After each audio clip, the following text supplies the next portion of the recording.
ചെങ്കോട്ടുകോണം മഠാധിപതി ശക്തി ശാന്താനന്ദ മഹർഷിയുടെ അറസ്റ്റ് തടഞ്ഞ് ഹൈക്കോടതി.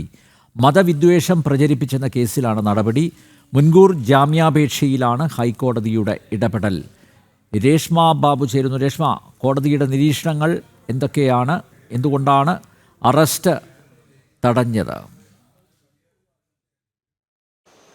അൽനമ്പ്യാർ, ചെങ്കോട്ടുകോണം മഠാധിപതിയായിട്ടുള്ള ശാന്താനന്ദ മഹർഷിയുടെ അറസ്റ്റ് നിലവിൽ ഹൈക്കോടതി സിംഗിൾ ബെഞ്ചാണ് തടഞ്ഞിട്ടുള്ളത്. മതവിദ്വേഷം പ്രചരിപ്പിച്ചെന്നുള്ള കേസിൽ നേരത്തെ പോലീസ് കേസ് എഫ്ഐആർ ഇട്ടുകൊണ്ട് മറ്റ് നടപടികൾ സ്വീകരിച്ചിരുന്നു.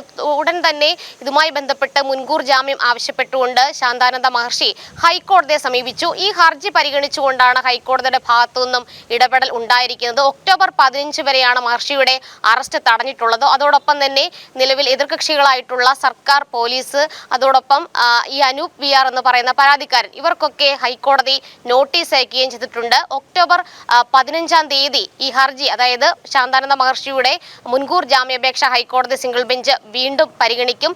നേരത്തെ ഈ സർക്കാരിന്റെ ഒരു പ്രതികാര നടപടി എന്നുള്ള രീതിയിലായിരുന്നു പന്തളത്തെ ശബരിമല സംരക്ഷണ സംഗമവുമായി ബന്ധപ്പെട്ട ആ വേദിയിൽ വെച്ച് മഹർഷി നടത്തിയ പരാമർശത്തിന്റെ പേരിൽ മതവിദ്വേഷം പ്രചരിപ്പിച്ചെന്നുള്ള ആരോപണത്തിന്റെ അടിസ്ഥാനത്തിൽ ഒരു കേസ് എടുത്തത്. അന്ന് ഡിവൈഎഫ്ഐയുടെ ലോക്കൽ കമ്മിറ്റി, അതോടൊപ്പം തന്നെ ഈ കോൺഗ്രസ് നേതാക്കളും ഒക്കെ നൽകിയ പരാതിയിലായിരുന്നു ശാന്താനന്ദ മഹർഷിക്കെതിരെ ഇത്തരത്തിൽ കുറ്റങ്ങൾ ചുമത്തിക്കൊണ്ട് പോലീസ് എഫ്ഐആർ തിടുക്കപ്പെട്ട് എടുത്തത്. തൊട്ടു പിന്നാലെയാണ് ഈ മഹർഷി ഹൈക്കോടതിയെ സമീപിച്ച് അനുകൂല ഉത്തരവ് നേടിയെടുത്തിട്ടുള്ളത്. അതായത് പരാമർശം എന്ന് പറയുന്നത് ഇത്രയേ ഉള്ളൂ: വാവർ സങ്കല്പം, അതായത് ശബരിമലയുമായി ബന്ധപ്പെട്ടുള്ള വാവർ സങ്കല്പം, അതിൽ പ്രാധാന്യമൊന്നുമില്ല.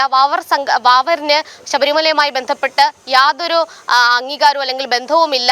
മാത്രമല്ല, വാപുര പ്രതിഷ്ഠയാണ് ശബരിമലയിൽ ഉണ്ടാവേണ്ടത് എന്നുള്ളതായിരുന്നു ശാന്താനന്ദ മഹർഷി ഈ സംഗമവേദിയിൽ വെച്ച് പറഞ്ഞത്. അതിലായിരുന്നു മതവിദ്വേഷം പ്രചരിപ്പിച്ചു, മതസ്പർദ്ധ ഉണ്ടാക്കി എന്നുള്ള പരാതിയുമായിട്ട് ഡിവൈഎഫ്ഐ പ്രവർത്തകരും കോൺഗ്രസ് പ്രവർത്തകരും പോലീസിൽ നൽകിയത്. ആ പരാതിയുടെ അടിസ്ഥാനത്തിൽ പോലീസ് തിടുക്കപ്പെട്ട് കേസെടുക്കുകയായിരുന്നു. എന്തായാലും ശാന്താനന്ദ മഹർഷിയുടെ അറസ്റ്റ് ഒക്ടോബർ 15 വരെയാണ് ഹൈക്കോടതി സിംഗിൾ ബെഞ്ച് തടഞ്ഞിട്ടുള്ളത്. മഹർഷി നൽകിയ മുൻകൂർ ജാമ്യാപേക്ഷയിൽ പോലീസ് ഉൾപ്പെടെയുള്ള എതിർകക്ഷികൾക്ക് നിലവിൽ നോട്ടീസ് ഹൈക്കോടതി അയച്ചിട്ടുണ്ട്. ചെങ്കോട്ടുകോണം മഠാധിപതി ശക്തി ശാന്താനന്ദ മഹർഷിയുടെ അറസ്റ്റ് തടഞ്ഞ് ഹൈക്കോടതി. മതവിദ്വേഷം പ്രചരിപ്പിച്ചെന്ന കേസിലാണ് ഹൈക്കോടതിയുടെ നടപടി. മുൻകൂർ ജാമ്യാപേക്ഷയിലാണ് ഹൈക്കോടതിയുടെ ഇടപെടൽ ഉണ്ടായിരിക്കുന്നത്. രേഷ്മ ബാബുവാണ് കൊച്ചിയിൽ നിന്ന് വിവരങ്ങൾ നൽകിയത്.